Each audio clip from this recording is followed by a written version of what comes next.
আমাদের রাউন্ড সিঁড়ির যে প্রথম জালি, সে প্রথম জালি বাঁধা কমপ্লিট।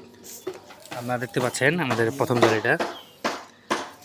তো আমাদের রাউন্ড সিঁড়িতে যে রডগুলো ব্যবহার করা হয়েছে, এটা হচ্ছে 16 মিলি রড আর 12 মিলি রড।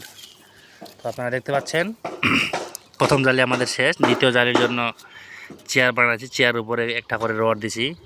আপনারা দেখতে পাচ্ছেন একটা চেয়ারের উপরে রড রড দিয়ে এখন আমরা দ্বিতীয় জালির জন্য যে রডগুলা, দ্বিতীয় জালিতেও কিন্তু আমাদের প্রত্যেকটা 16 মিলি রড ব্যবহার করা হয়েছে। আপনারা দেখতে পাচ্ছেন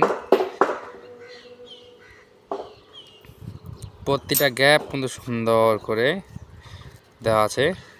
আপনারা দেখতে পাচ্ছেন এখানে আমাদের এই যে 8টা রড, এই রডগুলো আছে। এই রডগুলো এখন ভাঁজ করবো, আবার ভাঁজ করে দ্বিতীয় জালটা তৈরি করব।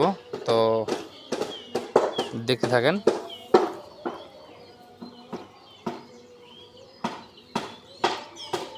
রিয়াজ একবার এদিকে দেখো তো,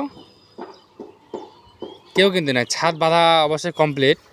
এখন শুধু আমরা দুইজন এই সিঁড়ি রডগুলো বাঁধে কমপ্লিট করতে পারলেই আমাদের ঢালাই যেটা, সে ঢালাই শুরু করব। তো সিঁড়িতে হালকা একটু কাজ আছে, এই জন্য আজকে আমরা দুইজনে সিঁড়িটা করতেছি। তো আপনারা ভালো থাকবেন, পাশে থাকবেন। ক্যাপটা খোলো। হ্যাঁ, বাজার শেষ তো নাকি, না আর আছে? আর শেষ। তাই ইসমাইল দিয়ে দাও।